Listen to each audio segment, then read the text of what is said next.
अस्सलामुअलैकुम व्यूअर्स।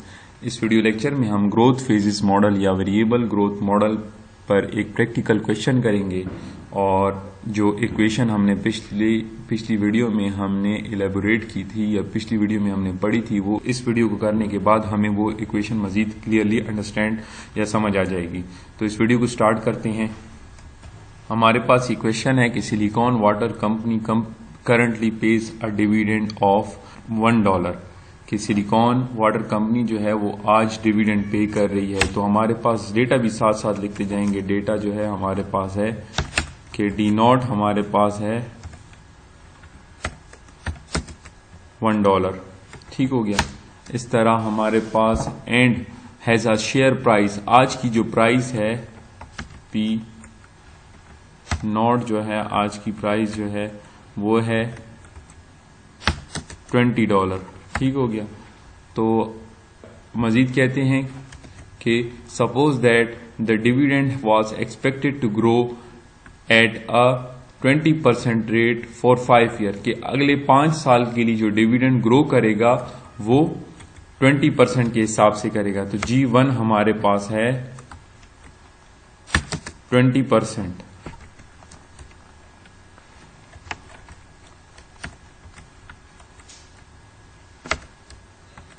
ठीक हो गया। मजीद क्या कहते हैं कि and eight 10% per year there after, और इसके बाद जो G2 होगा वो हमारे पास होगा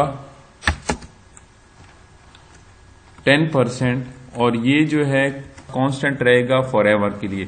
तो हमारे पास G2 आ गया 10% और ये फॉर एवर के लिए है। तो now what is the firms expected और रिक्वायर्ड रेट और रिक्वायर्ड रिटर्न ऑन इक्विटी। तो हमें मालूम क्या करना है, हमें मालूम करना है KE, कॉस्ट ऑफ इक्विटी हमें मालूम करनी है। हमारे पास ये अननोन है। ठीक हो गया। तो सबसे पहला जो स्टेप हमने पिछली वीडियो में पढ़ा था कि हम क्या करते हैं कि फ्यूचर के डिविडेंड सबसे पहले मालूम कर लेते हैं।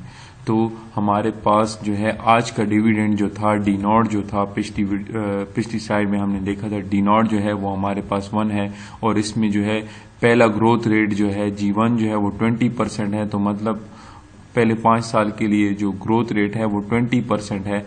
तो हम क्या करेंगे, पहले 5 साल का डिविडेंड 20% के हिसाब से मालूम कर लेंगे और फॉर्मूला वही यूज होगा, फॉर्मूला जो हम पिछली दफा यूज कर रहे थे कि D1 is equal to D0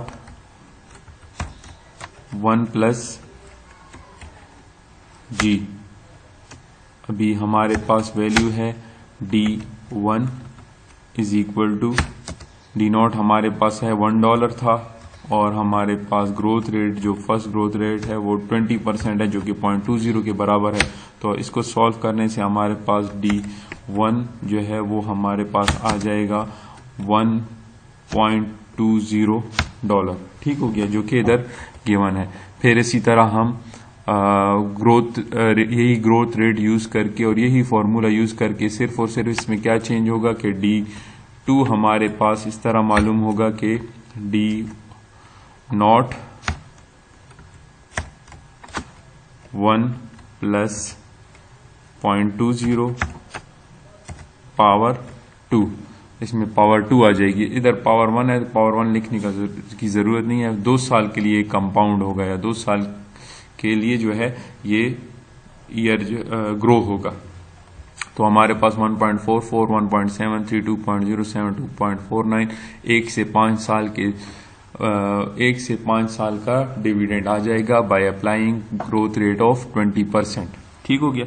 6th year का डिविडेंड किस तरह आएगा? 6th ईयर का डिविडेंड कुछ इस तरह आएगा कि D6 जो है वो हमारे पास होगा बराबर किसके, D5th dividend of 5th year multiply by 1 plus G2 growth rate, second growth rate जो कि है 10%। तो हमारे पास D6 बराबर है D5 हमारे पास क्या है 2.49 मल्टीप्लाई बाय 1 प्लस 0.10 क्योंकि growth rate second growth rate हमारे पास 10% है और ये फॉरएवर है। तो हमने एक साल के लिए ग्रो करना है, तो एक साल का पावर लिखने से कोई फायदा नहीं, वही सेम ही आंसर आता है। तो D6 हमारे पास आ जाएगा 2.49 मल्टीप्लाई बाय 1.110। तो ये इसको सॉल्व करने से हमारे पास आता है इज इक्वल टू 2.74 डॉलर 2.74। तो हमारे पास D1 से लेकर D6 तक का डिविडेंड अगर अवेलेबल हो जाए तब हम क्या करते हैं, हम इनकी प्रेजेंट वैल्यूज मालूम करते हैं। अभी उसी क्वेश्चन को हमने जब टाइमलाइन पर ड्रॉ किया तो कुछ इस तरह बना कि हमारे पास 0 से लेकर 5th ईयर का जो ग्रोथ रेट है वो क्या होगा, वो हमारे पास 20% था। उस हिसाब से हमने डिविडेंड मालूम किए D1 से लेकर D5 तक। फिर उसके बाद D6 जो हमने मालूम किया वो बाय अप्लाइंग 10% ग्रोथ रेट, और उसके बाद जो है या 6 से लेकर nth पीरियड तक हमारा जो ग्रोथ रेट है वो कांस्टेंट रहता है। तो कांस्टेंट ग्रोथ मॉडल वाला फॉर्मूला इधर लग जाएगा, constant growth model at year 5 जो कि हमें वैल्यू दे देगा P5, और ये वैल्यू कहां पर आ जाएगी हमारे पास, ये 6th ईयर के साथ नहीं बल्कि ये आ जाएगी 5th ईयर के साथ पास, हमारे पास ये वैल्यू आ जाएगी P5 वाली। ठीक हो गया। तो हमारे पास जब P5 आ जाएगी वो किस तरह आएगी कि कांस्टेंट ग्रोथ वाला मॉडल जो कि हमने पिछली वीडियो में हमने एलिब्रेट किया था कि चूंकि growth rate after 5th year जो है हमारे पास कांस्टेंट है, या हमारा डिविडेंड जो है वो कांस्टेंटली ग्रो कर रहा है, इसलिए हम इधर कांस्टेंट ग्रोथ मॉडल वाला फार्मूला लगाकर हम P5 मालूम कर सकते हैं। और P5 कैसे आएगी, वही पुराने कांस्टेंट ग्रोथ मॉडल वाले फार्मूले को रीअरेंज करने से हमारे पास ये इक्वेशन आ जाएगी। तो हमारे पास अभी देखें इधर D1 से लेकर D6 तक वैल्यूज हैं, हमने क्या मालूम करनी है, P5 मालूम करनी है, और इन सब जो डिविडेंड्स हैं D1 से लेकर D5 तक और P5 की वैल्यू जो है, इन सब को हमने क्या करना है, हमने डिस्काउंट भी करना है। तो डिस्काउंट तो करना है, लेकिन डिस्काउंट रेट कौन सा यूज करेंगे, डिस्काउंट रेट हम वही ट्रायल एंड एरर बेसिस पर कि हम मुख्तलिफ रेट्स को ट्राई करेंगे, और उसके बाद जो है हम ये करेंगे कि हम एक ऐसा रेट हमारे पास आ जाएगा जो कि हमारी जो present values of these all dividends हैं, या ये जो ऑल डिविडेंड्स फ्यूचर में आने वाले हैं वो बराबर हो जाएगी उसकी प्रेजेंट वैल्यू किसके, P0 के, जो आज की जो प्राइस है जो आज हम पे कर रहे हैं इस शेयर के लिए, उसके बराबर आ जाएगी। तो वो रेट जिस पर हमारे पास P0 बराबर हो जाती है तमाम डिविडेंड जो फ्यूचर में आने वाले हैं उसकी प्रेजेंट वैल्यू से, तो वो रेट हमें कहलाता है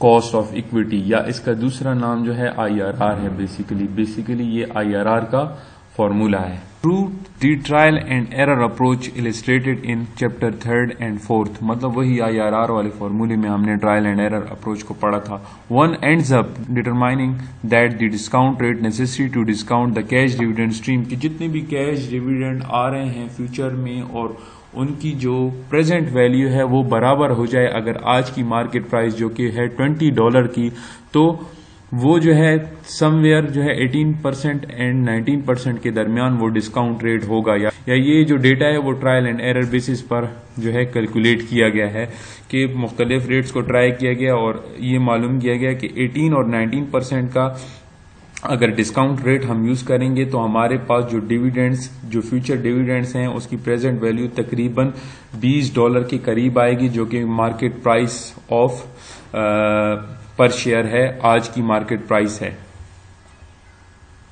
तो ये हमने क्या किया, 18% के हिसाब से और 19% के हिसाब से हमने प्रेजेंट वैल्यूज मालूम कर ली। प्रेजेंट वैल्यू का वही फॉर्मूला कि future value divided by 1 + i raised to power n। तो 1 + i आप इधर क्या यूज कर रहे हैं, 18% और इधर 19%। जब हमने ये यूज किया तो हमारे पास प्रेजेंट वैल्यूज जो है 1.20 की यही 1.02 आ गई। अगर 18% का रेट यूज किया और 19% का रेट यूज किया तो हमारे पास 1.01 आ गई। तो ये प्रेजेंट वैल्यू वाले फॉर्मूला जो कि सिंपल वही है, present value is equal to the future value divided by 1 plus i raise की पावर n। ये वाला फॉर्मूला हमारे पास यूज होकर हमने प्रेजेंट वैल्यूज मालूम की, इधर 18% और इधर 19% के हिसाब से हमने वैल्यूज मालूम की। 18% का आई इधर 18% होगा और इधर 19% होगा। ठीक हो गया। तो हमारे पास ये 5.26 और 5.13 क्यूमुलेटिव या ओवरऑल जो डिविडेंड्स हैं 1 से 5 साल की, उनकी प्रेजेंट वैल्यू आ गई। लेकिन 6th डिविडेंड के बाद जो एन पीरियड तक जो डिविडेंड थे उनकी वैल्यू अभी तक हमारे पास नहीं मालूम, या हमारे पास P5 हमारे पास नहीं मालूम। तो P5 की वैल्यू जो है P6 जो dividend of 6th year divided by KE minus G. तो KE माइनस जी जो है वो KE हमारे पास 18% है, एक जगह पर हमने 18% एज्यूम किया और दूसरा 19%। कि हमने कहा कि डिस्काउंट रेट जो है वो हमारा या तो 18% होगा या 19% होगा। तो 18% के हिसाब से जो है KE की वैल्यू आ रही है वो इसी फार्मूले में जो हमने फार्मूला लिखा था अभी इधर, ये वाला फार्मूला जो है KE D6 KE माइनस जी, ये वाले फार्मूले में हमने जब ये वैल्यूज पुट की कि KE हमारे पास पहले में कॉस्ट ऑफ इक्विटी हम एज्यूम करते हैं कि 18% होगी, तो हमारे पास वैल्यू आती है P5 की 34.25। और अगर P5 में हम ये और अगर हम ये एज्यूम करें कि जो KE है हमारा 19% है, तो हम उसी फार्मूले में पुट करके हम 30.44 हमारे पास P5 की वैल्यू आ जाएगी। तो अभी P5 की वैल्यू आई है तो इसको भी हमने डिस्काउंट करना होगा। तो इधर जो है हमारे P5 की हमारे पास दो वैल्यूज आ जाएंगी, 18% के हिसाब से और 19% के। और हमारे पास जो प्रेजेंट वैल्यूज हैं डिविडेंड की 1 से लेकर 5th ईयर तक, तो उसकी भी दो वैल्यूज आ गई। ठीक हो गया। तो हमारे पास तो ये जो P5 की वैल्यू है ये इसको भी हमने आज की वैल्यू, इसकी भी हमने आज की वैल्यू मालूम करनी होगी जो कि P0 है। तो वो जो मालूम करेंगे तो present value at time 0 for amount receive at the end of 5th year, मतलब P5 जो है 5th ईयर के एंड पर हमें जो मार्केट प्राइस मिलेगी, तो वो उसकी आज की वैल्यू कैसे मालूम करेंगे? 18% के हिसाब से जब हम मालूम करेंगे प्रेजेंट वैल्यू, ये वही फार्मूला लग जाएगा कि present value is equal to future value. अभी इधर P5 की वैल्यू क्या है? P5 की वैल्यू आ रही है 34.25 divided by 1 plus 0.18 power n। जब हमने ये सॉल्व किया तो हमारे पास 14.97 आ गया। इसी तरह हमने जब 19% के हिसाब से ये वैल्यूज मालूम की तो हमारे पास 12.74 आ गया।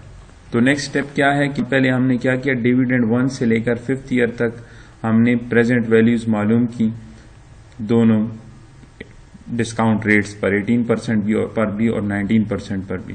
फिर हमने क्या किया, present value of 6th year, मतलब जो 6 से लेकर इन्फिनिटी तक हमारे पास डिविडेंड आ रहे थे, तो हम कांस्टेंट ग्रोथ मॉडल वाले फार्मूले से P5 मालूम की थी। फिर P5 से हमने प्रेजेंट वैल्यू मालूम की थी, तो हमारे पास 14.97 और 12.76 आया था। इन दोनों को जमा हम करेंगे, 18% वाले को अलग और 19% वाले को अलग, तो हमारे पास जो है present value of all dividends 20.23 और 17.89।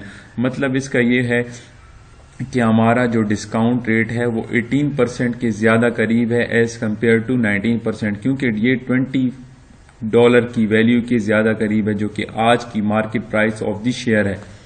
तो अगर हम इधर NPV मालूम करें तो NPV हमारे पास, NPV जो है हमारे पास पहली क्या आएगी, NPV। इधर आप NPV वाला फॉर्मूला जो है उसको रिकॉल करें कि उसमें हम क्या करते थे कि present values of future cash flows, जो कि हमारे पास इधर क्या होगा, present values of dividend minus initial investment, जो आज की इन्वेस्टमेंट है। तो वो क्या है, आज की इन्वेस्टमेंट हमारे पास है आज की प्राइस ऑफ द शेयर। तो इधर जब हमने वैल्यूज पुट की कि प्रेजेंट वैल्यूज ऑफ डिविडेंड जो है 18% के हिसाब से, तो वो आ रही हैं 20.23, माइनस कर देंगे इसको, आज की कितनी हम पे कर रहे थे, तो 20 कर रहे थे आज की प्राइस। तो हमारे पास टोटल जो NPV आ गई वो हमारे पास 6.23 जो कि पॉजिटिव है। तो एनपीवी जब पॉजिटिव होती है तो उसको हम एनपीवी 1 कहते हैं आईआरआर वाले फॉर्मूले में, और जो इंटरेस्ट रेट जिस पर एनपीवी पॉजिटिव आती है उसको भी हम I1 कहते हैं। और ये हमारे पास कितना है 18%। ठीक हो गया। और NPV2 कौन सी कहलाएगी, जो नेगेटिव एनपीवी होती है। तो नेगेटिव एनपीवी क्या है 17.89 माइनस करें अगर इससे हम 20 को, तो हमारे पास आता है 0.11 और तो 2.11 माइनस 2.11। ठीक हो गया। तो ये जो रेट यूज हो रहा है इसको हम I2 कहेंगे क्योंकि इस रेट पर हमारे पास एनपीवी नेगेटिव आ रही है। तो I2 हमारे पास क्या है, I2 है हमारे पास I2 है हमारे पास 19%। और इससे ये साबित होता है कि हमारे जो कॉस्ट ऑफ इक्विटी है आईआरआर बेसिकली वो जो है इन 18 और 19% के दरमियान है। तो हम इधर आईआरआर वाला फॉर्मूला लगाएंगे और इस आईआरआर को यहाँ पर हमारे पास आईआरआर क्या कहलाएगा, कॉस्ट ऑफ इक्विटी। तो cost of equity is equal to N. Just recall करवाने के लिए कि आईआरआर हमने पहले डिटेल में पढ़ा था, उसमें हमारे पास इनिशियल कैश आउटफ्लो जो कि इधर हमारे पास P0 है वो बराबर होती है जितने भी फ्यूचर में कैश फ्लोज आ रहे हैं, जितने भी फ्यूचर में डिविडेंड्स आ रहे हैं उसकी प्रेजेंट वैल्यू जब हम मालूम करेंगे और वो अगर बराबर हो जाए इनिशियल कैश आउटफ्लो में और जो रेट यूज कर रहे हो उसको हम आईआरआर कहते हैं। तो इधर हमारे पास ये जो आज अभी की इक्वेशन है हमारे पास ये भी सिमिलर है। इसमें क्या हो रहा है, इधर P0 आ जाता है और इधर जो जितने भी डिविडेंड्स हैं वो आ जाते हैं और इधर KE आ जाता है। तो बेसिकली रेट है वो रेट है जो कि हमारी प्रेजेंट वैल्यू ऑफ डिविडेंड्स को बराबर कर देता है, present value of future dividends को बराबर कर देता है इनिशियल कैश आउटफ्लो के साथ जो कि है P0। ठीक हो गया। तो इसमें हम फॉर्मूला यूज करते थे ये वाला, आईआरआर में हम ये वाला फॉर्मूला यूज करते थे कि IRR is equal to I1 plus NPV1 minus NPV2 I2 minus I1। तो अब जब हम इसमें वैल्यूज पुट करेंगे तो हमारे पास ये फॉर्मूला है I1 NPV1 माइनस NPV2 और जो है multiply by I2 minus I1। जब इस फॉर्मूले में हम वैल्यूज को पुट करेंगे तो हमारे पास जो आंसर आएगा वो आएगा 0.1810, मतलब कि 18.10%। ये जो है हमारे पास कॉस्ट ऑफ इक्विटी मालूम हो गई। तो इसमें जो है हमने क्वेश्चन में क्या किया, सबसे पहले हमने ग्रोथ रेट को यूज करके डिविडेंड्स की वैल्यू मालूम की D1 से लेकर D6 तक। फिर उसके बाद हमने P5 मालूम की जो कि हमने कांस्टेंट ग्रोथ मॉडल वाले फॉर्मूले से मालूम की। फिर उसमें उसकी प्रेजेंट वैल्यूज और साथ साथ हमने डिविडेंड्स की प्रेजेंट वैल्यूज मालूम की।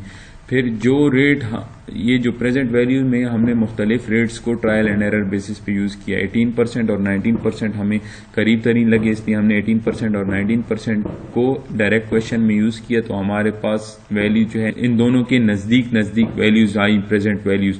तो फिर हमने क्या किया, इंटरपोलेशन वाला या आईआरआर वाला फॉर्मूला यूज करके हमने KE कॉस्ट ऑफ इक्विटी की वैल्यू मालूम की। Thank you so much for watching. अगर इस वीडियो में कोई मसला हो, कोई कंफ्यूजन हो तो आप मुझसे कमेंट्स में पूछ सकते हैं।